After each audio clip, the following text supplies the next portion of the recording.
কোটা সংস্কার আন্দোলনকে ঘিরে হতাহতের বিচারের দাবিতে দেশের বিভিন্ন স্থানে বৈষম্য বিরোধী ছাত্র আন্দোলনের গণমিছিলের সময় সংঘর্ষে দুজনের প্রাণহানি হয়েছে। খুলনায় শিক্ষার্থীদের সাথে পুলিশের ধাওয়া পাল্টা ধাওয়া ও সংঘর্ষে এক পুলিশ সদস্যকে পিটিয়ে হত্যা করা হয়। হবিগঞ্জে বিক্ষোভকারীদের সাথে পুলিশের সংঘর্ষে এক পথচারী মারা যায়। সিলেটেও আন্দোলনকারী ও পুলিশের মধ্যে সংঘর্ষ হয়েছে।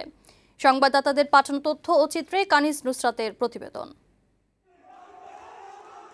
বৈষম্য বিরোধী ছাত্র আন্দোলনের ব্যানারে শুক্রবার দেশের বিভিন্ন স্থানে প্রার্থনা ও ছাত্র জনতার গণমিছিল কর্মসূচি পালন করা হয়েছে।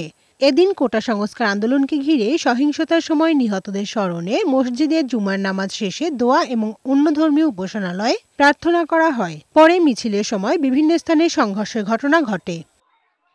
খুলনা নগরীর গল্লামারী এলাকায় খুলনা বিশ্ববিদ্যালয়ের কাছে বিক্ষোভ করার সময় শিক্ষার্থীদের সাথে পুলিশের সংঘর্ষ হয়। আন্দোলনকারীদের ছত্রভঙ্গ করতে টিয়ার শেল ও সাউন্ড গ্রেনেড ছোড়ে আইনশৃঙ্খলা রক্ষাকারী বাহিনী। এ সময় বিক্ষোভকারীরা সুমন নামে এক পুলিশ কনস্টেবলকে পিটিয়ে হত্যা করে বলে নিশ্চিত করেছেন Khulna metropolitan police commissioner Mozammel Haque. Habiganj শহরের টাউন হল এলাকা থেকে বিক্ষোভ মিছিল বের করে শিক্ষার্থীরা। এ সময় তাদের সাথে পুলিশের সংঘর্ষ হলে আহত হয় বেশ কয়েকজন।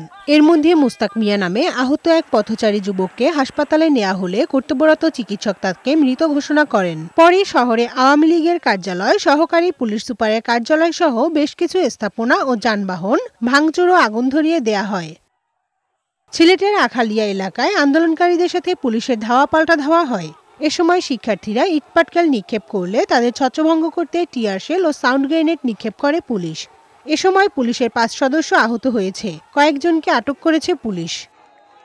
চট্টগ্রামে আন্দরকিল্লা শাহী জামি মসজিদে দোয়া মাহফিল শেষে শিক্ষার্থীরা মিছিল বের করতে চাইলে পুলিশ বাধা দেয়। তবে এক পর্যায়ে পুলিশ সরে যায়। পরে সড়কে অবস্থান নিয়ে বিক্ষোভ করে শিক্ষার্থীরা।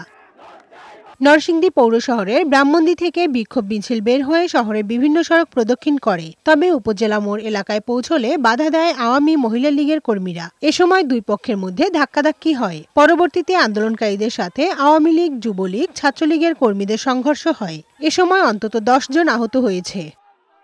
ময়মনসিংহে বৈষম্য বিরোধী ছাত্র আন্দোলনের ব্যানারে শিক্ষার্থীরা নগরীর টাউন হল মোড়ে অবস্থান নিয়ে সমাবেশ করে। পরে মিছিল নিয়ে নগরীর বিভিন্ন সড়ক প্রদক্ষিণ করে তারা। বরিশালে বিভিন্ন মসজিদে জুমার নামাজের পরে নিহতদের স্মরণে দোয়া করা হয়। এরপর সরকারি ব্রজমোহন কলেজ থেকে একটি মিছিল বের করে আন্দোলনকারীরা। তারা মিছিল নিয়ে নথুল্লাবাদ বাস স্টেশনে গিয়ে অবস্থান নেয়। নওগাঁ শহরের মুক্তির মোড় এলাকায় মডেল মসজিদে জুমার নামাজের পর অভিভাবক ও শিক্ষার্থীরা মিছিল করার চেষ্টা করে। তবে আইনশৃঙ্খলা রক্ষাকারী বাহিনীর বাধায় মিছিলটি বের হতে পারেনি। কুমিল্লা নগরের ঝাউতলা ছাতা মসজিদ এলাকা থেকে একটি মিছিল বের হয়ে নগরের বিভিন্ন সড়ক প্রদক্ষিণ করে পুলিশ লাইন এলাকায় গিয়ে শেষ হয়। কিশোরগঞ্জের শহীদী মসজিদের সামনে থেকে একটি বিক্ষোভ মিছিল বের করে শিক্ষার্থী ও অভিভাবকরা। পরে তারা শহরের কাচারিবাজার মোড় এলাকা অবরোধ করে। এছাড়া পিরোজপুর, বরগুনা, ফেনী, ঝিনাইদহ, টাঙ্গাইল, পাবনা, রংপুর সহ দেশের বিভিন্ন জেলায় প্রার্থনা ও ছাত্র জনতার গণমিছিল কর্মসূচি পালন করেছে বৈষম্য বিরোধী ছাত্র আন্দোলন। ডেস্ক রিপোর্ট, বৈশাখী সংবাদ।